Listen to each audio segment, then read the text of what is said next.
Di sini saya akan menjelaskan tentang modul 4.2, yaitu tentang troubleshooting process steps.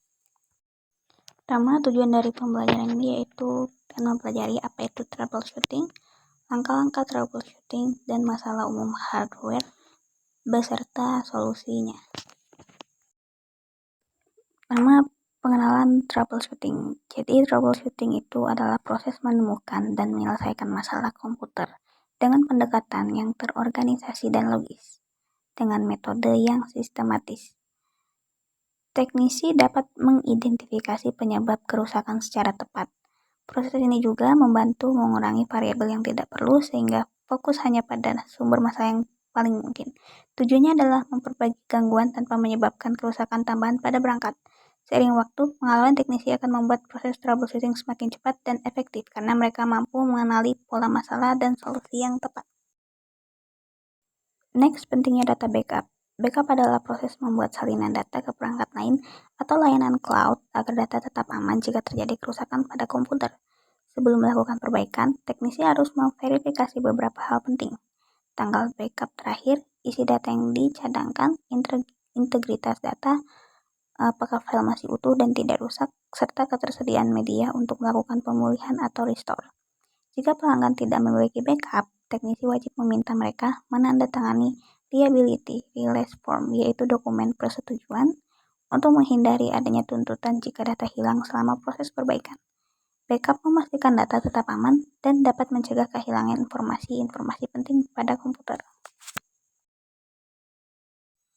Selanjutnya itu langkah-langkah proses dalam troubleshooting. Pertama, kita identifikasi masalah dulu.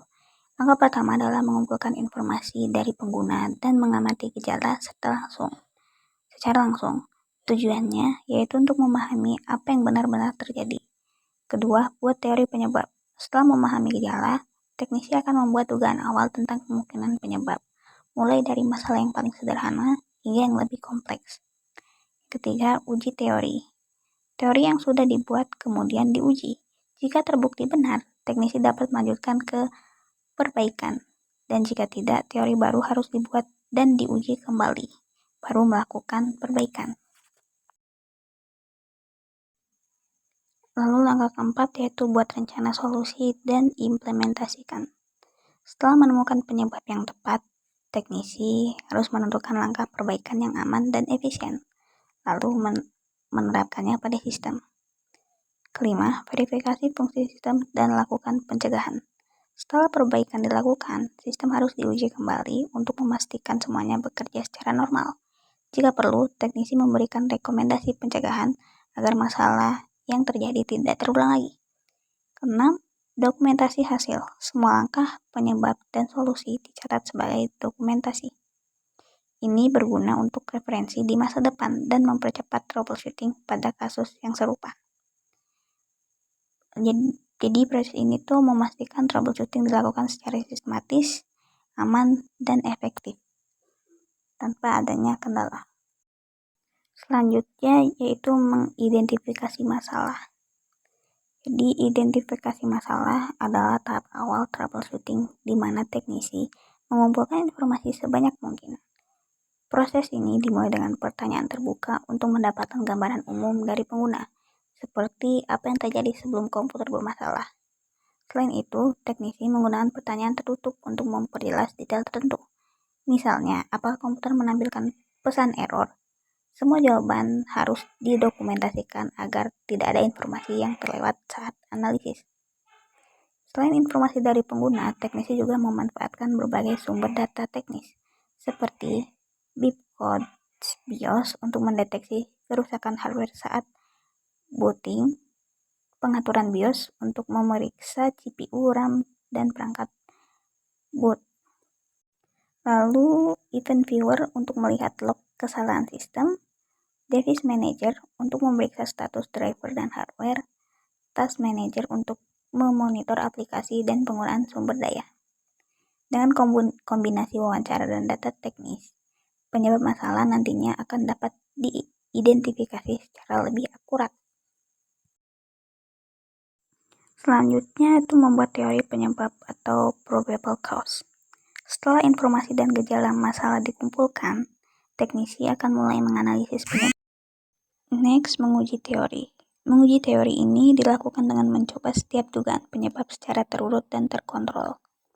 Teknisi memulai dari pengecekan dasar seperti memastikan kabel dan daya terpasang, mengecek kondisi PSU, memeriksa boot order di BIOS, atau menjalankan diagnostik hardware. Jika teori yang diuji tidak terbukti, teknisi harus membuat teori baru dan mengujinya kembali. Bila semua kemungkinan telah dicoba dan masalah tetap tidak ditemukan, langkah selanjutnya adalah mengekskalasi kasus ke teknisi senior untuk analisis yang lebih lanjut. Selanjutnya itu membuat rencana dan mengimplementasikan solusi.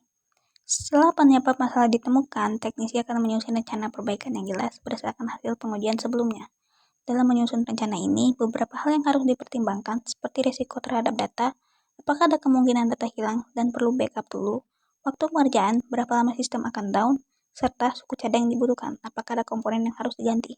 Jika rencana sudah matang dan disetujui pengguna, teknisi kemudian akan melakukan perbaikan sesuai rencana, secara bertahap dan terkontrol, agar masalah terselesaikan tanpa menimbulkan kerusakan baru pada komputer.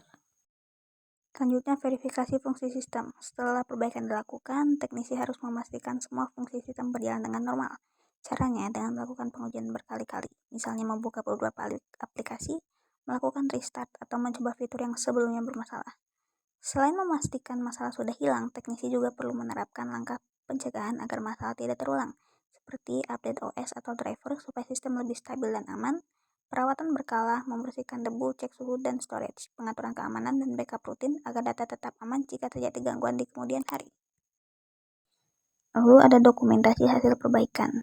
Dokumentasi dilakukan setelah troubleshooting selesai untuk mencatat seluruh proses perbaikan secara jelas dan lengkap. Catatan harus mencakup gejala awal yang dilaporkan pengguna, penyebab masalah yang ditemukan, langkah-langkah perbaikan yang dilakukan, solusi akhir yang berhasil menyelesaikan masalah, serta saran pencegahan agar kerusakan tidak terulang lagi.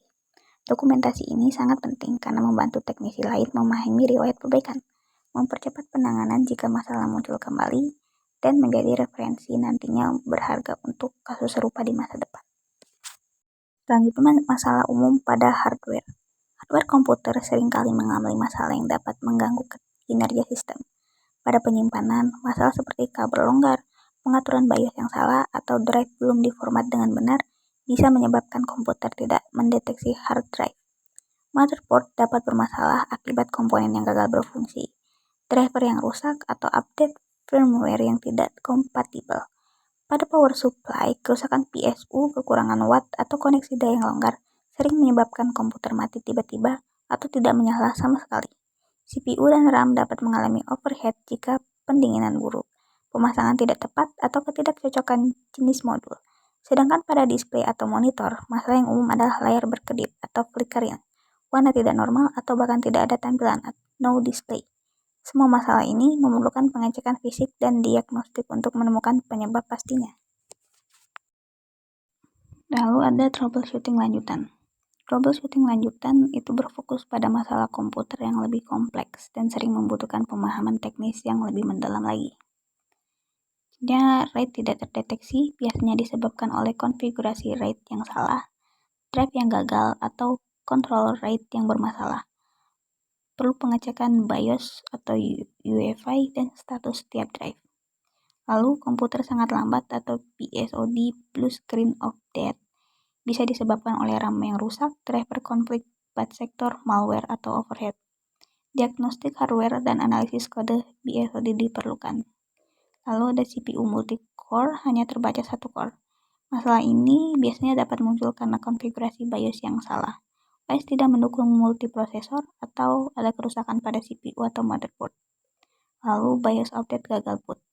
Biasanya disebabkan oleh update BIOS yang korup atau tidak kompatibel. Kadang perlu recovery BIOS menggunakan flash disk atau reflash firmware. Selanjutnya ada external drive tidak terbaca.